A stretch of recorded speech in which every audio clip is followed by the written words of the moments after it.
This episode is made possible by the generosity of our listeners. Thank you. Welcome to the Creation Science For Kids show.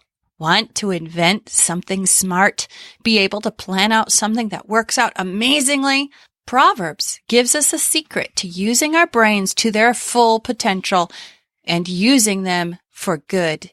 Then it's a combo plate of sharing a report by telling you about a super kid-friendly creation ministry in the Pacific Northwest.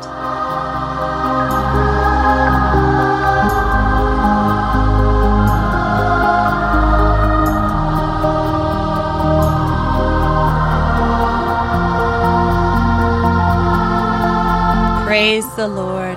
I will give thanks to the Lord with my whole heart in the company of the upright in the congregation. Great are the works of the Lord, studied by all who delight in them. Full of splendor and majesty is his work, and his righteousness endures forever. He has caused his wondrous works to be remembered. The Lord is gracious and merciful. Psalm 111, verses 1 through 4. This is episode 68 of the podcast where we learn about Jesus, our Creator, and his amazing world. Hi. I'm Sherry Fields, your host, and I'm joined today by my co-hosts, Stephen. Hi. And Joseph. Hello. To follow along with what we're looking at, check out the show notes, Creation Science, 4kids.com/Northwest Rocks.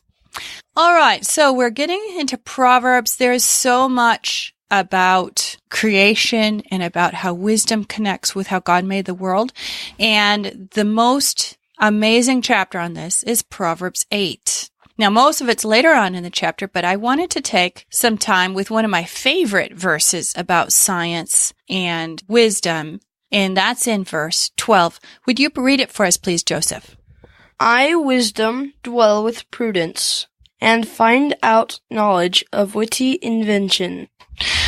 Okay, so wisdom, do you remember what is the basic Bible definition for wisdom?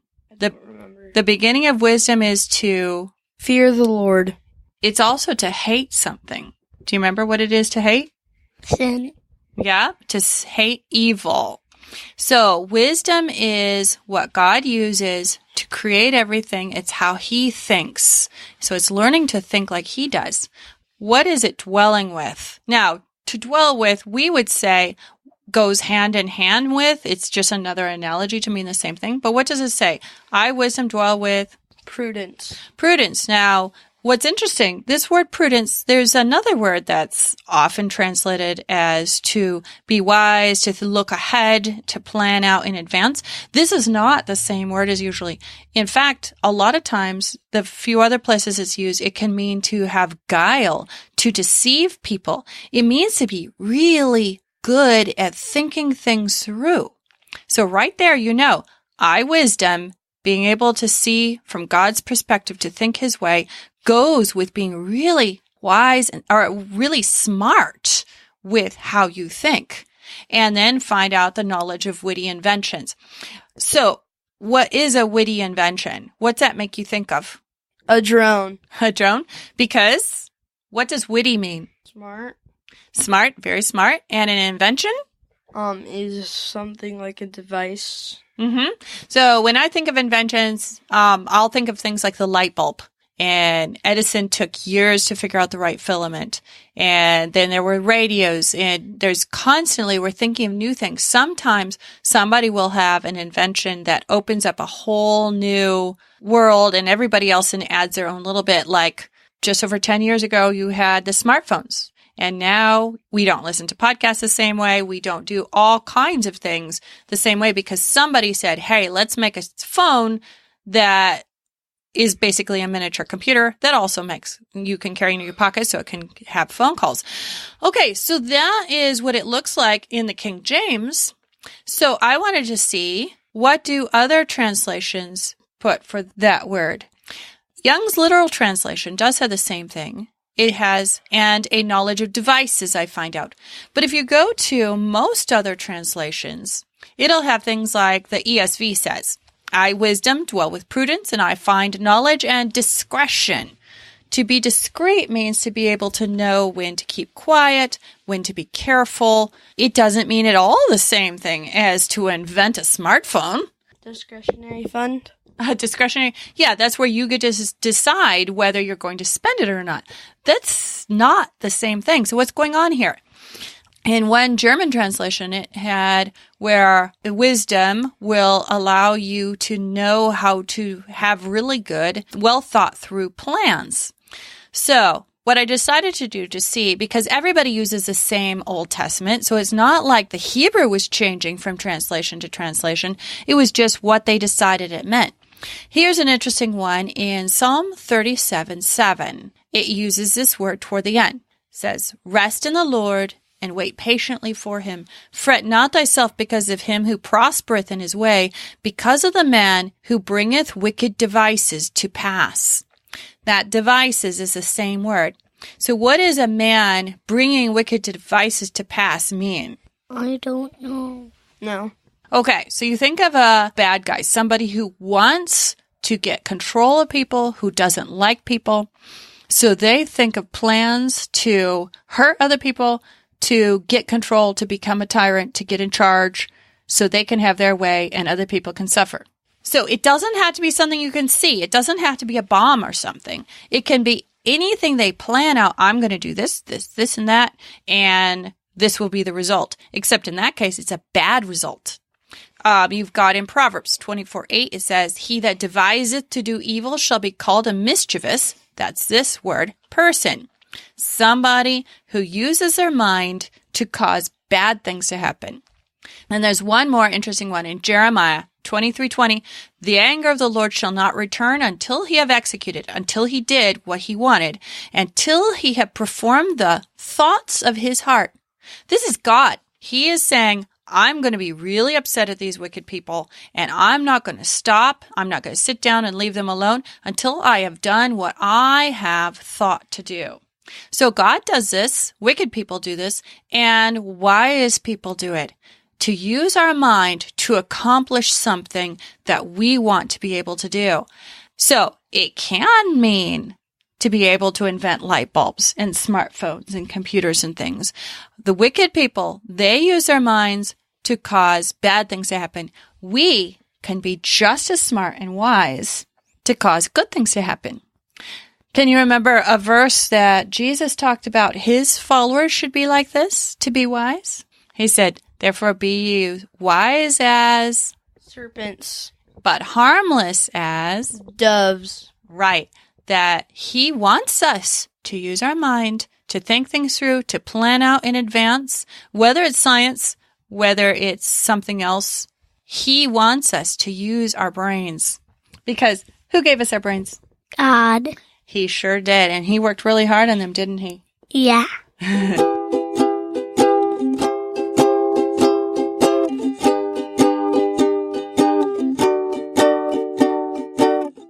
All right. Now, we've been working on this for quite a while, haven't we, Stephen? What we're going to talk about next.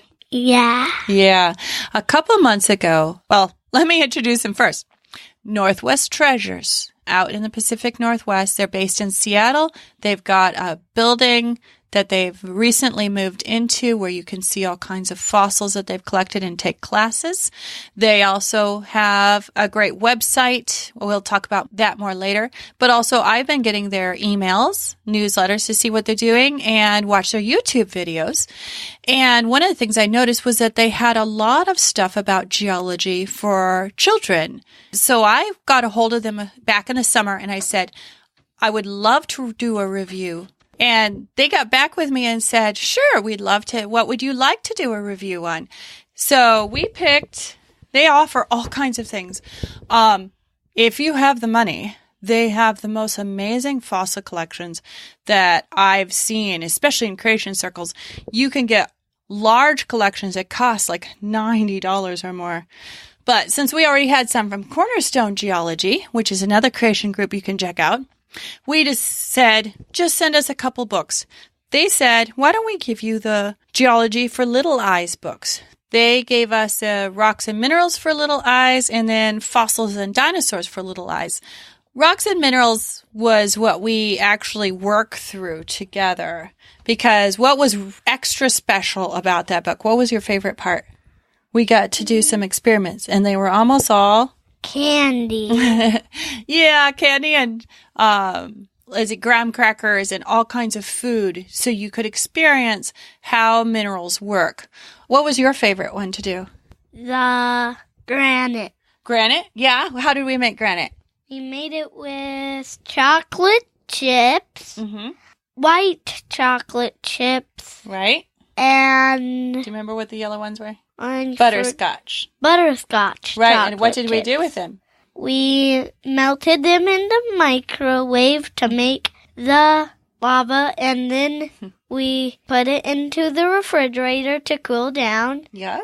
and we broke off pieces and ate them. Yeah. It was tasty. Yeah. Now what I did, you microwave them just long enough that they're getting melty, and then I kind of slap the container we were microwaving them in a couple of times on the counter so that all of them kind of settled in together without us having to swirl them at all. Yeah, it worked out really nicely. They had one where for metamorphic, where it's getting squished and heated. What did we do for that? S'mores. Right. You basically make a s'more. We just use a microwave since we didn't have a fire pit. And what you do to turn it into a metamorphic s'more is smush it. So basically, the graham cracker did not smush the chocolate, and the marshmallow did. So it's showing how different minerals react.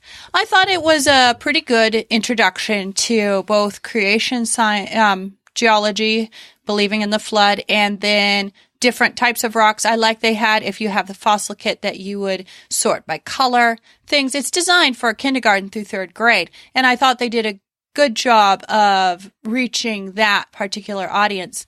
There's one thing, if you do buy their material, I'll have links to other creation geologists who talk about the creation of granite, because although I can't pronounce, Rockhound Pat is what he goes by, because their last name is Nurre. So I don't know how they pronounce it, and they didn't have it online, and I forgot to email them and ask. Anyway, they say that granite seems to be only something that God could have made at Creation Week, but a lot of other creation geologists say, no, there are known ways that God could have done it, because like you look at Yosemite, and I'm personally with the people who say that they could have been formed during the flood as well. But anyways, as long as you're aware of that, I thought it was an excellent way to introduce little children, and they definitely captured that age group very well, because you're in kindergarten through third grade classification, aren't you? Yeah. Yes, you are. Then the fossils and dinosaurs for little eyes is quite a bit longer. The other one we did every lesson. They were nice and short for the most part, unless you were reading a whole bunch of scripture verses. And then they had the experiments. There were a couple we skipped, but most of them we already had the stuff around the house, or I picked them up at the grocery store and we did. But this one on fossils and dinosaurs also starts out as if you haven't had any other introduction to the flood. So we skipped over some of that. They have lots of great pictures. It definitely has a homespun feel to the layout. They even use, as far as I can tell, Comic Sans as their font, because it's easy to read, even though it makes people who care about fonts want to gag. But it didn't bother me any, because their target audience is kids and families. They had plenty of pictures that they have taken. The one thing that I did notice is sometimes the layout ends up splitting things funny where the pages are, so that a picture that should go with one topic ends up being on the next page, and I was wondering what it had to do with. I did find in the fossils and dinosaurs, there were a few more places where it was definitely being worded for a quite a bit older audience. But if you as a parent are doing the main reading, that would be easy to adjust for. Okay, so they talked about types of fossils, because we have all different kinds of rocks and things. What does it mean for something to be a fossil? Is any kind of rock a fossil? No. It had to have once been A animal. Something alive. Something like. Right. But it can be anything to do with something that used to be alive. Like this one, they've got a great picture of a trilobite, but here on this side is a trilobite that's been Do you remember what permineralize means? Permineralization? It means to turn it into a rock. Right. So this trilobite got replaced by rock material instead. What is this on the other side of the picture? Do you remember? A model of the fossil? Yeah, it's called a mold because God did that. This was in the rock. People didn't take Play-Doh or something. This is still rock, but it's the outside shaped like the trilobite. So that's a mold fossil. Those count. Then they have, what had happened to this tree?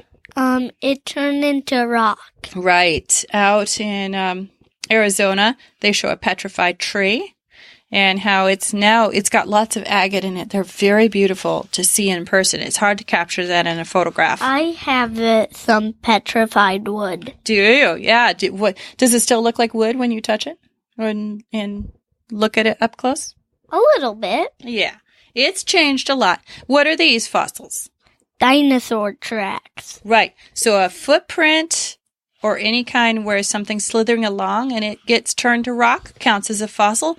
And then do you remember when we were looking at the different kits, what was one kind of fossil that used to belong to an animal that got turned to rock? That would be kind of gross if it wasn't rock. You don't remember? They're droppings. They're stinky. Now we call it coprolite when it gets turned to rock. They actually have learned quite a bit about dinosaur diets. Like that's how they know that dinosaurs ate rice, because they found some rice grains fossilized into the stinky. Wow. Yeah. So they cover the different kinds and they go through, you've got your invertebrates with the soft-bodied things like corals and sponges, and they don't show any jellyfish here. So we finally figured out what the difference was between a brachiopod and the clams. What does a brachiopod, when you look at your fossils, how can you tell which kind it is? Because they look kind of the same? The clam, the top part of its shell, doesn't go as far as the bottom part of its shell. Yeah, it's actually the other way around. Brachiopods has one side of the shell sticks out. It's like it has a major underbite. And the clams, both halves of the shell match. And brachiopods, from the picture here, they could stand on a rock or something by their foot, which that's not what a clam does. Okay, and then they had snails, and then what are these, starting with fish and dinosaurs and all those? They're called vertebrate, which means they have a backbone. Right. And one of the things they didn't include here that I really was fascinated to find out, 95% of all fossils found are of invertebrates, of algae, of brachiopods, of sponges, of sea creatures, and only 5% of fossils are everything else, including fish. So when you get to dinosaurs and stuff, that's why dinosaur fossils are quite valuable, because they are very rare. Oh, here. Were all fossils made by the flood? No. No? We know some of them had to be later. When were they made? Like this ground sloth? The Ice Age. Yeah, something about the Ice Age. And in the book, it talks about the things that you need. We don't see fossils being formed every day. You have to have very specific conditions. Do you remember what some of those conditions are? In order for an animal, when it dies, to turn into a fossil, what does it need? Rocks, water, and mud? Yeah, so it wasn't exactly rocks. It gets turned into rock, but you need the water, and you need a bunch of stuff in the water. Minerals that can seep into the animal and turn it to rock, and then the sediment around it to encase it. Because what happens to most animals today? They either get eaten? Right. They get eaten by big things or they rot. Oxygen will make them rot. So that's one of the things that they're talking about, why the flood makes so much sense of fossils, is that you would have had huge amounts of water, burying them quickly in lots of sediment and all the minerals and stuff that you need. So then he talks about where to go looking for fossils, the kinds of rocks that you find them in. Oh, these are really cool. See that picture? It's not actually a fossil. This is fossilized, where it's turned to rock, ripples. in what used to be mud. The ripples where the water was running over the mud got covered in something else so that it got turned to rock. And here's a whole bunch of them. Look at that. That does not happen today. This is something else where you know something unusual happened in the past all over the world. He's got pictures. Okay, so this is a good transition. Here it shows where to go looking for fossils, and it has a road cut. We watched a video that Rockhound Pat just made where he goes to visit a road cut. What is a road cut and why does he like them? I don't know. Okay, so they wanted to put a road through a hill, but they didn't want the cars to have to drive all the way up to the top of the hill and all the way down. That would be too steep and too hard. So what did they do? They cut part of the hill out. Oh. We don't have that many around where we live, but when you go on vacation, you can see whenever there's a large hill, when it gets to the top, they'll have blasted out part of the mountain, all over the place in mountains or hills, and you'll see these beautiful rock layers. It's so much fun. So that's where he likes to go. Mr. Pat likes to go and look for new fossils because he's always looking for new ones for his own collection and to sell to us. That brings us to, besides the book, they've got all kinds of things that you can buy on their website, northwestrockandfossil.org. I'll have the links in the show notes. And then they have a YouTube channel, which is under Patrick, Nurre. So, Nurre, I should have asked them. Sorry. If they let me know, I'll put a note in the show notes to let you know how they pronounce their last name. But they've got really nice videos. Most of their videos are not very long. 4 minutes tends to be an average, and they're designed for children. So he introduces you to basic geology. They invite you. They're going to go to Yellowstone next year and exploring. They take groups every year to show them how you can see creation, the flood, all the processes that God has made works in the real world. You can go as a family. That would be an amazing trip. But even if you can't, you can see what he's up to. And that's one of my favorite things about what they do. There was one thing that they're selling that you wanted, Stephen. What was it? Dinosaur fossils. Yeah, a lot of their collections, because they sell them in large groups, are fairly expensive. But we did find one where you get just a few vertebrate fossils, and one of them was a bit of dinosaur bone. So we're thinking we'll save up the $20-odd to get that. Because what I love about geology, besides that you learn stuff, it's kind of like having a box of chocolates, except when you pull it out next month, they're just as cool, right? Yeah. Yeah.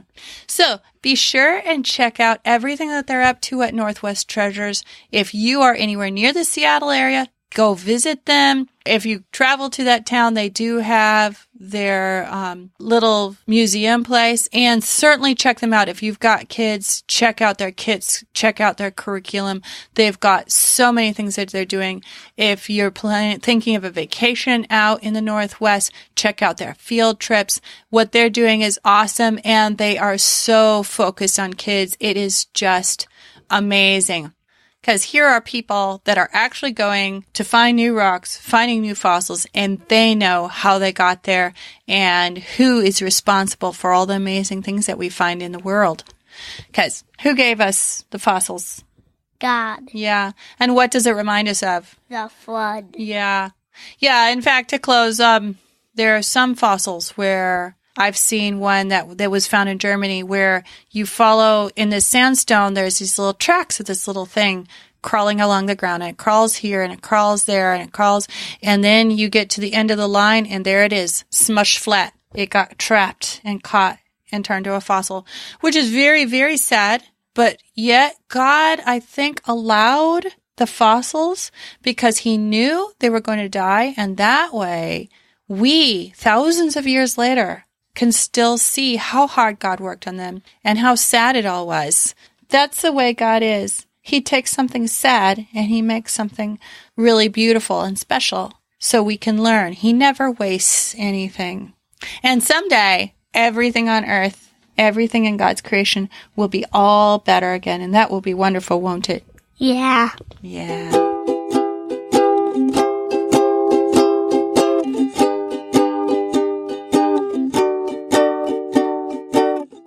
Don't forget, you can find links to all the things we've talked about today by visiting the show notes page, creationscience4kids.com/northwestrocks or /068 for episode 68. Be sure to let your friends know about this podcast and ministry.